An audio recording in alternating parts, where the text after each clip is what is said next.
Week 2 is over, on to week 3. But before we move on to week 3, we got to go back to week 2 and see what happened. We can't just move on to week 3 without talking about what just happened. So USF upsets Florida. Huge win on USF's part. They got paid to play at the Swamp, and they took care of business. It's not like they made big plays left and right. They just outdogged Florida pretty much. It was embarrassment on Florida's part. I used to be a believer of Billy Napier based off the end of last year, but now, I don't know, man. It's not looking good on Florida's side. Now they have to go on that 4-game stretch where they play LSU, Texas A&M, Texas, and one other school. I don't know. They got a tough schedule. You do not want to lose against USF when you have a hell of a schedule like that. Florida did not take care of business. They were at home. I don't know what happened to the Gators. It's not looking good. They got LSU next week. Congrats on USF. They're ranked now. They're ranked 18 now. 2 ranked wins under the belt. They go to Miami now. Let's see if they take care of business in Miami. We'll talk about that game pretty soon, though. All right, next one we'll talk about is Baylor and SMU. That was a hell of a game. Baylor came back to win that game. Well, actually, they came back to take it to overtime where they won in double overtime. SMU was kind of in control for most of the game until the end, where Baylor kind of came back, tied the game. They went to overtime. Kevin Jennings got banged up. SMU missed a big kick in the second OT. Baylor took care of business. Baylor's looking pretty good, man. Sawyer Robinson are putting up numbers, man. I think this game he put up over 400 passing yards again for the second straight week, 4 touchdowns. He's looking pretty good. Baylor's defense is still a concern because they allowed 45 points. But SMU's offense is pretty solid. SMU's defense was kind of keeping Baylor in check until the second quarter where they put 21 points up. So Baylor and SMU are pretty solid teams, but Baylor, man, they're a real threat in the Big 12. Next one we'll talk about is Arizona State and Mississippi State. And I knew that Mississippi State's coming into the season with something to prove after what happened last year. I should have pulled the trigger on Mississippi State. I did not because of what Arizona State did last year. But I should have known to go against them because their coach, even their coach doesn't believe in their team this year. He said, don't be surprised if we go 6-6, 7-5, 8-4, whatever like that. So he doesn't really believe in the team. Why did I don't know. Mississippi State, Blake Shapen is looking pretty good. That was a great comeback victory. They were down, 20-17 with like 50 seconds left, and they were able to drive down the field to score one big play actually to win them the game at the very end. So congrats on Mississippi State. They might not be as bad as people thought, and I think my preseason assessment on them was kind of spot on. We'll see how much wins they win in the SEC though, but I'm not surprised they were able to pull this victory out. Big win for Mississippi State. They're at home. We'll see what Mississippi State has in the SEC now. Next day we'll talk about Michigan and Oklahoma. And John Mateer is looking like a Heisman favorite so far. He's been balling out. I picked Oklahoma to win. I figured they would win by 10 plus, but Michigan kind of kept it close there. They had a freshman quarterback there. First time in a big game on the road. I kind of saw it coming for Oklahoma winning this game, especially at home. But Bryce Underwood did not look too bad. My stats did not look good at all. Okay. 9 for 24, 142 yards. Their run game was there. I mean, they rushed for 146 total yards with Justin Haynes getting 125 of those yards, averaging 6.6 yards a carry. But towards the end, they had to rely more on the passing game. It wasn't working out. Not a lot of help there for Bryce Underwood. But John Mateer looked good. One bad interception kind of forced the ball. It turned out to be a pick, but he's been balling out. Watch out for Oklahoma. They're a serious team, man. They're looking pretty good. And they jumped up to the ranking. I think they're 12 now. Last game we'll talk about is Vanderbilt and Virginia Tech. Now, I kind of expected for this to be a close game, and it kind of was for the first half. Same thing with South Carolina last week. Virginia Tech was keeping it close for the first half. Second half kind of went downhill. So Virginia Tech started the game being up 20-10. The second half, it became, they didn't score a single point. It became a blowout towards the second half. The game ended up going to Vanderbilt 44-20. Diego Pavi is still a dog. Got playmakers there in Vanderbilt. They're looking like a good team. Virginia Tech, I thought they were going to be a better team. They might not be that great of a team. They only seemed to keep it close in the first half. That was a trend for the first 2 weeks. So We'll see how Virginia Tech does compared to the rest of the ACC, but it's not looking too great. They were able to keep it close against South Carolina, and that was kind of like a bright spot. But then again, the second half, they just collapsed. So good win on Vanderbilt. Surprised they're not ranked yet, but they might. I think they have a big game this week against South Carolina, and we'll talk about that pretty shortly as well. Yeah, so that pretty much wraps up week 2. We finished last week 7-3 on our picks, and I think overall we are 13-7. Not too bad. Could be better. Week 1 kind of cooked us a little bit. This past week we did a lot better than that first week. So let's build upon that overall record. Let's go. Moving on to week 3. We got some big games this week.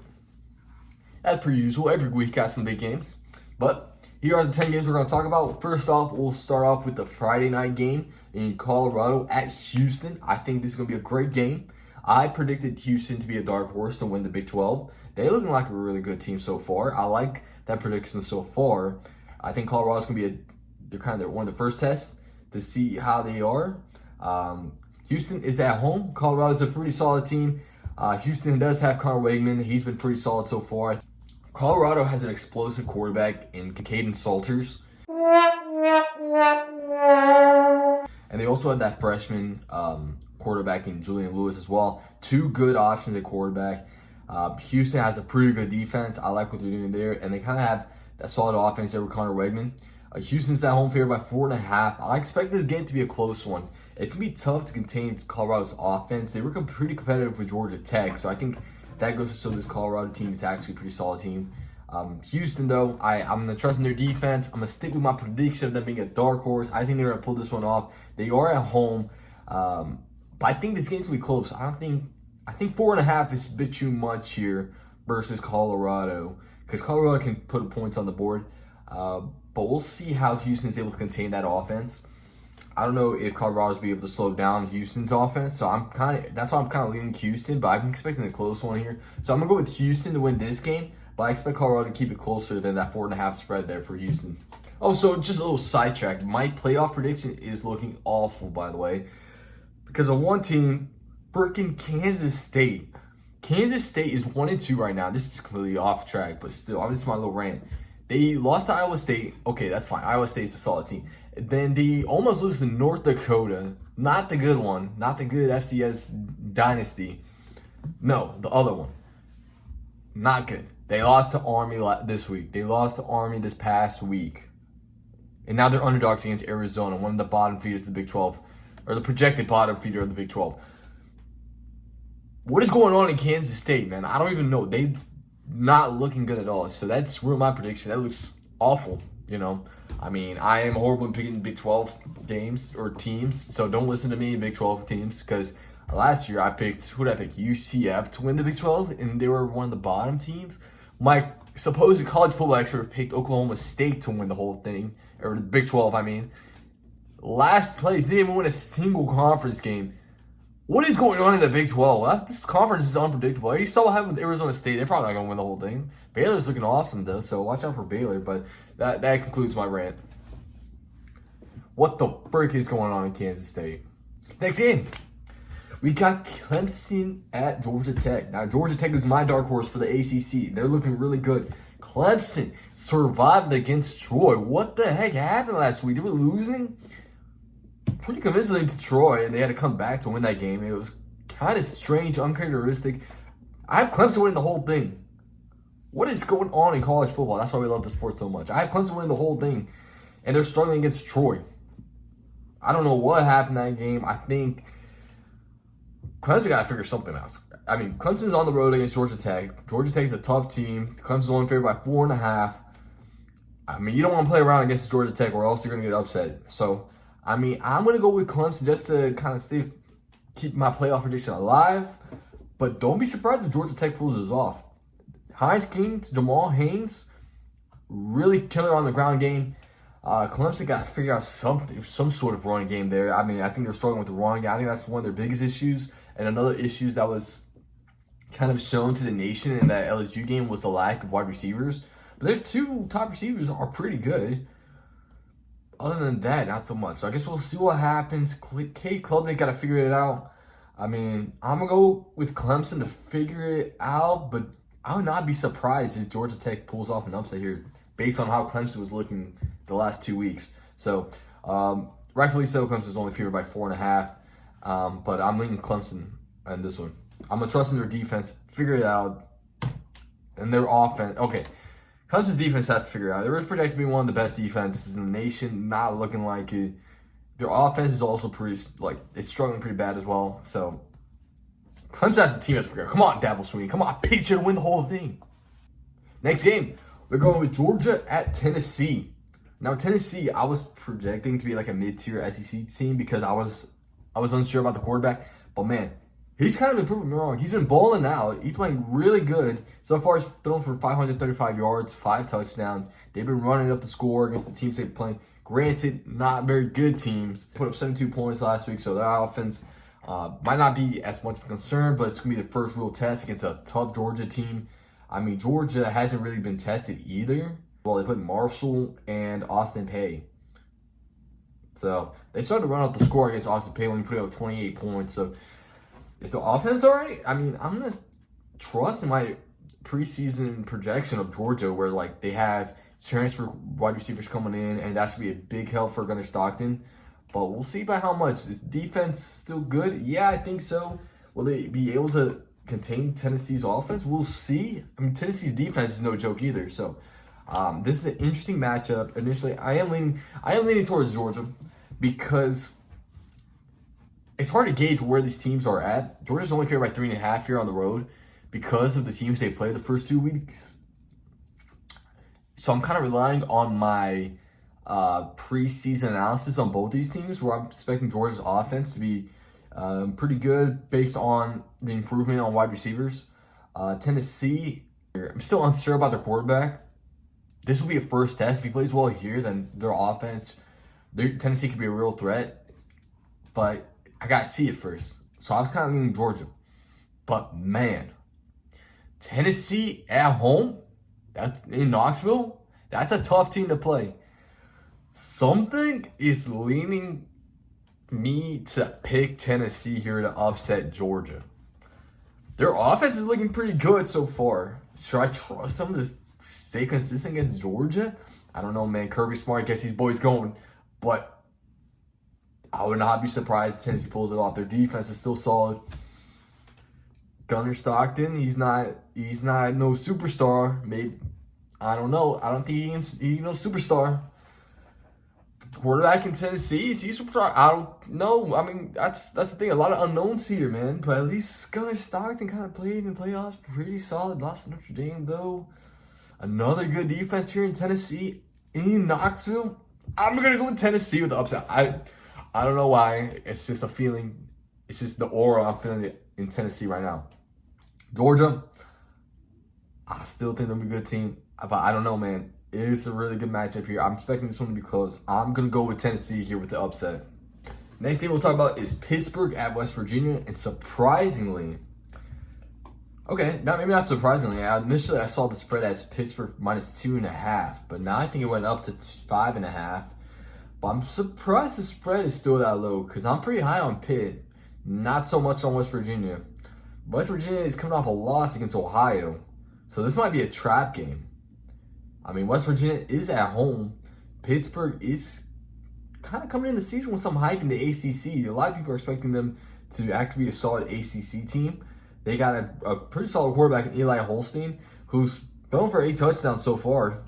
2 picks, but not too bad. Pittsburgh has only played really non-competitive teams in Central Michigan, and I don't even know how to pronounce that first team. So they put up 61 first week, 45 the next week. Now they're going up against a West Virginia team that's kind of like in the transition mode. They got Rich Rodriguez there at their coach. He's trying to change the culture there. I mean, I think West Virginia's going through a lot of changes right now. I don't think they're a good team this year. I'm sticking with my preseason analysis of both these teams, where I think Pitt's going to be a solid team and West Virginia is not so solid team. So I'm going to go with Pitt on the road here. I think they had the better offense and the better defense. I'm surprised it's only favored by 5.5. That's something I might put a little money on. So we'll see what happens. It's kind of suspiciously low to me. So it might be a trap game. I don't know if they're trying to lure me in here, but I'm surprised the tickets are as low as $234. What is going on in West Virginia? Who are going to these West Virginia? Are the fans really that crazy about their college football? I guess so, man. That's pretty expensive for a pay in West Virginia game, but oh well. I got paid here. They can pay that much to go watch West Virginia lose. This is going to totally bite me in the butt, by the way. Next game. It's a battle in Florida to see who's the best college football team in Florida. And it does not include the Gators. That's for sure. USF versus Miami at Miami. Miami's favored by 17.5. Damn. It still hurts me. USF, man. 2 ranked wins. They're actually, they improved so much from last year to this year. It's kind of insane. Their defense is actually pretty good. Their offense, Byron Brown is him. He's legit. The thing is, they did not make a lot of crazy plays against Florida. They just outdogged them. This team's full of dogs. Now they go up against a Miami team that's ranked number 5 in the nation. If they pull off this upset, this would be the greatest 3-week run I've ever seen. They will own Florida this year. Well, there's FSU, but still, the games USF would win would be better than the ones FSU would win this year. Because they're on the road too. So I don't know. The battle between 2 really good Florida teams here. Miami's at home. I'm kind of leaving FSU out of it, but FSU, it could be another team at number 1 in Florida. But gotta give respect to USF, man. They're on a run right now. I don't know though. I think Carson Beck is balling out so far. Big win against Notre Dame, and they're 2-0 right now. So Miami, I think, is a better. It hurts for me to say. I think they're a better team than the Gators this year. They're more disciplined. It seems like they got their team under control. Their quarterback is balling out. Their defense is making plays. That defensive line is looking great. Now, as USF, if you want to win this game, you got to slow down that Miami offense and pull it up some points. You gotta put up some points as well. Byron Brown, he's a dog. He can definitely put up points on the board, but I think the Miami defensive line is going to overwhelm that Florida offensive line. So I think Miami's D-line is going to control the game here, cause Byron Brown to make some mistakes. I don't think he's going to be able to escape the pocket and make big plays with his legs this game. So I'm going to go Miami at home. But I think USF, well, I don't know. I don't know if USF covers, actually. Miami's a really good team. I think if Miami controls the line of scrimmage there, then I think they could probably blow out USF, unfortunately. But I'm going to go Miami at home here. Next game we'll talk about is Arkansas at Ole Miss. Arkansas, 2-0, but against who? Who are they 2-0 against? Alabama A&M and Arkansas State. Real top-tier competition there. So, I mean, I can't even say anything because, I feel like all the SEC's, most of the SEC's top, not top tier. Most of the SEC's non-conference games are similar to those teams. So, they're playing Ole Miss, who good win against a Kentucky team. Ole Miss won against Kentucky, which is usually a close game. They won by 7.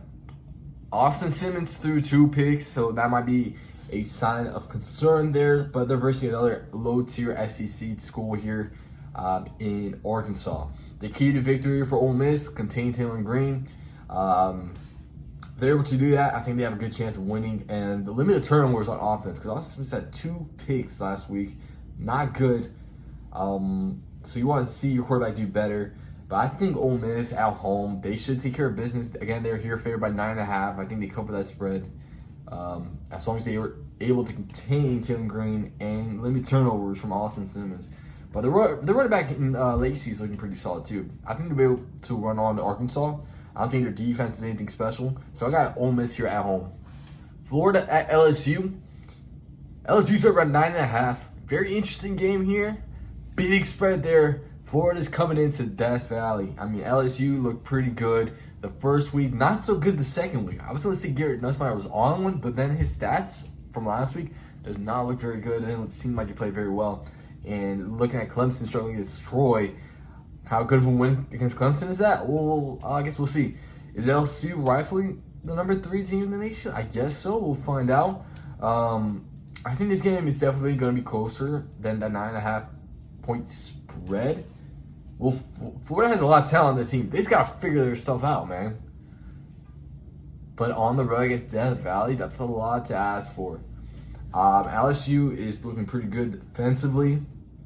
Offensively, they can use a little bit more work, but they got a pretty good receiver there, really tall guy. The one that scored against Clemson, I can't think of his name, something Green. But he'd ball out. I kind of want to take Florida here. But I can't from what I saw last week. So I am going to go with LSU. Unbiased pick. I'm going to go with LSU. Put my bias aside.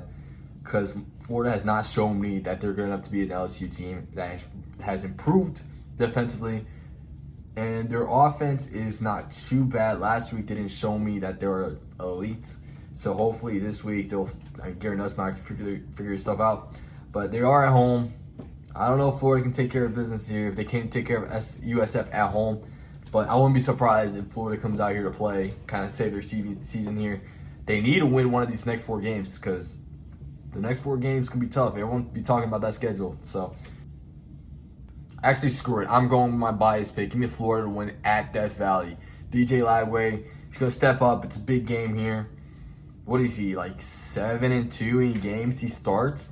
With that 2 losses being against Georgia where he got hurt at halftime or got hurt in the middle of that game. And then a tough USF team that were able to be a ranked team week 1.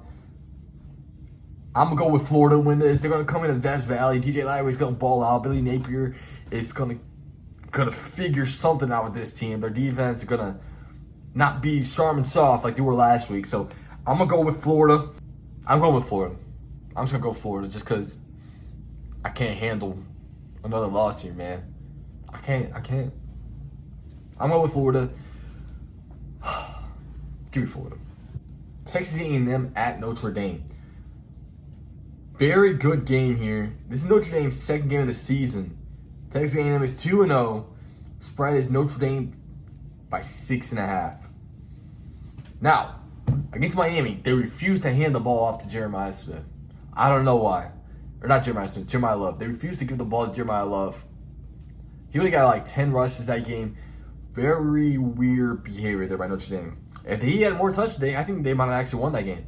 But I don't know, man. I think they got a tough Texas A&M team here. But Texas A&M is gonna be on the road here.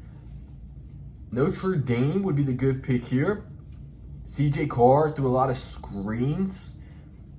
It seemed like Notre Dame didn't really trust CJ Carr against Miami. It was kind of weird. They started picking it up towards the end of the game. Are they going to start opening up the playbook more against Texas A&M? You would hope so. I think they would have to if they want to win this game and hand the ball off more to Jeremiah Love. Texas A&M has the explosive quarterback in Marcel Reed. They got some weapons there at Texas A&M as well. I would not be surprised if Texas A&M comes in here and wins this game. But Notre Dame, they got a solid defense. They got a good run game that they refuse to use for some reason. But, yeah, all signs are pointing for Notre Dame. But give me Texas A&M. I think Texas A&M is going to be a tough team to control. I think they're a sleeper team this year. I'm going with Texas A&M to win a big one against Notre Dame. I'm still not sure about the quarterback, CJ Carr. It's a big game. The thing that Notre Dame has going for them is Jeremiah Love, and they're going to be at home. And they have a solid defense. So if they're able to put all those things, if they give Jeremiah Love enough touches and CJ Carr starts slinging the rock a little bit more, I think they would have a pretty good chance to be Texas A&M. I just didn't see it against Miami. So I'm going to go with Texas A&M here to take one on the road. That would put Notre Dame at 0-2. Yeah. So I'm going to go with Texas A&M. It's like another gut feeling for me. All signs I kind of put in Notre Dame, but I feel like Texas A&M is getting slept on a little bit here. 6.5 point favorite against Texas A&M, a tough SEC school. I don't know. It's just a gut feeling. Not too much behind it. I'm going Texas A&M on the road. Next game we'll talk about is Vandy at South Carolina.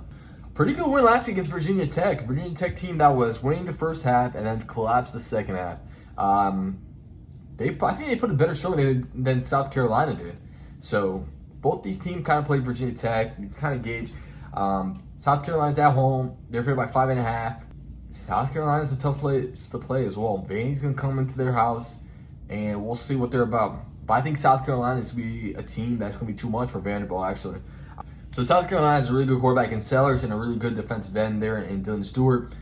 I think the South Carolinas could be just too much for Vanderbilt. I think Vanderbilt can potentially keep it close. They're a hungry team full of dogs as well. I would not be surprised if their offense can put points on the South Carolina's defense. But I'm going to go with the home team here in South Carolina. I think that they're just going to be – Celsius is a tough player to contain. So I don't know if Vanderbilt has defense to slow down or to stop this South Carolina team. So I got South Carolina at home. Last game we're going to talk about is Duke at Tulane. Tulane won a close one last week against who knows what team. Tulane won a close one against South Alabama. That could be a little bit concerning there. But their defense might be, I don't know. They won a close one against South Alabama. Very strange. 33-31. I mean, that could mean their defense could be concerning a little bit in this game. But Duke got blown out.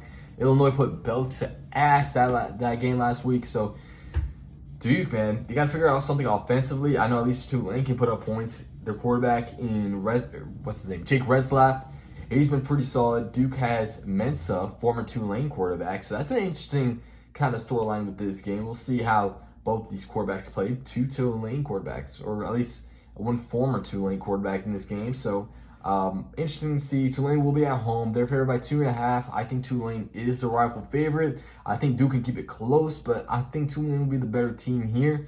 So I'm going to go with Tulane to win a close one, but I would not be surprised if Duke pulls off the upset. But yeah, I'm trusting Retzlaff in this Tulane offense to outscore Duke. So give me Tulane at home. That wraps up week 3.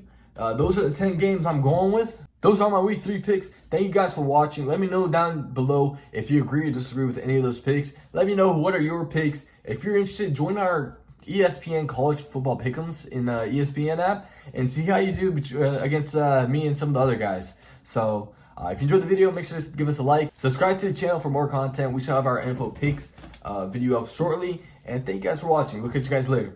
Peace.